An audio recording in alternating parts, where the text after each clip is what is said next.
Hey guys, how you doing? Kirk Martin coming at you, driving into the sun, driving down the road, trying to loosen my load. I got 7 women on my mind. 4 they want to hold me, 2 they want to stone me, 1 says she's a friend of mine. Remember that one from the Eagles? Wow, great old tune. Take it easy, take it easy. I'm going to start singing.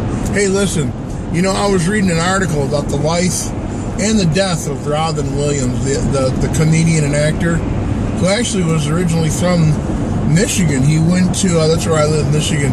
He went to a private school named Cranbrook, and his father was a GM executive, and his old man wanted him to have nothing to do with acting.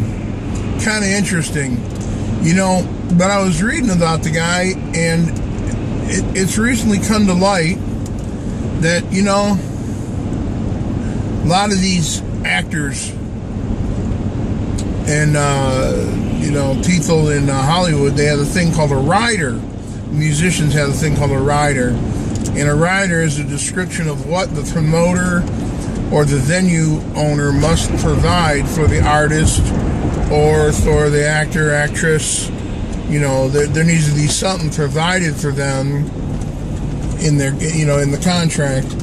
And it was interesting that one of the only things that Robin Williams was very adamant about in his rider was that the producer, the movie maker, whoever was in charge would go out of their way and go to a local area and find homeless people to hire to work on the set. And he was very adamant that he would not sign the contract until he was guaranteed that some less fortunate people would be able to make money. And I don't know how that worked out. It seems like it could have been an absolute nightmare, you know, in some cases. But anyway, you know, I was thinking about that, and I was thinking about the reality of our humanity and what we hold dear and important in our lives. And you know, before we started making a lot of money in home-based business, and before we started doing as well as we are now, and you know, we're crossing over into a threshold real quick here where our team is getting ready to explode, and the amount of income and resources that are coming our way is going to be more than ample. I don't want to talk about money. I don't like to lead with money. I mean, you know, it's not a dear thing to me, and the more we have, the more people will bless. That's the way we're going to run our lives, and that's the way we always have.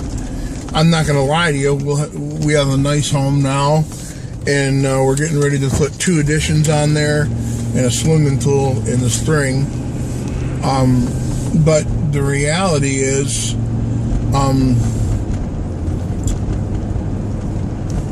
you know, we don't really hold money as a dear thing. We see it as a tool to educate our children, to bless our children, to bless others around us. And there's been several times when we had more money than we needed, and we would go to the pastor of our church and give him an envelope, a prepaid, you know, overnight express envelope loaded with cash inside of the magazine, and tell him, you know, find some people who are really struggling. Don't tell them who it came from. And you know, we've seen so many people around us who have done so good financially, but yet there was always these problems. There was always divorce and arguments, and the marriage was constantly in conflict. There's very few people that we've ever met who had everything. And I think we're one of the few who have everything because we, at times, had nothing. If that makes any sense. there was times not so long ago where we had nothing. And if it weren't for the grace and mercy of my mother and God, we would have been homeless, because I was so sick. I was in the hospital dying. And I had a PICC line in my arm for 18 weeks. Going to my heart, putting vancomycin into my body, trying to get septic out of my body. And, there were times that we would have been homeless. We would have had absolutely nothing, and that would have been that. And the long and the short of it is this. We have gotten to a point in our lives where we understand the value of money, the purpose of money, and more importantly, we understand the value of having nothing and being homeless and realizing that you're one step away from poverty. I mean real, cold, hard poverty. I'm not talking about you got $500 left in the bank and your credit card's got $200 left until your max, and you got a couple of gift cards from the grocery store. I'm talking poverty. And I think about a guy like Robin Williams who had everything. And from what I understand, he was a really good father, and he surrounded himself with good people, and more importantly, he gave so much back because he realized that he was blessed. He realized that he had more than he needed, and he constantly was in a position to do stuff with the homeless and go work with the veterans, and and I think about that, and I just, again, it brings me to the reality that the more money we make, the less we have, if that makes any sense. Because there's been times where we were broke and we were just a family and we had everything. We had everything, and we realized it, and we embraced it, and we held on to it.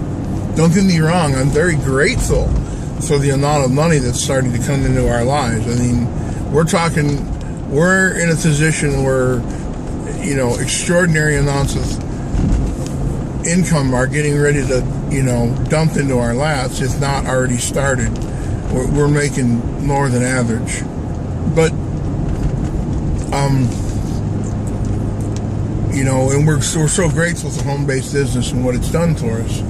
And we're so grateful that, but the reality is,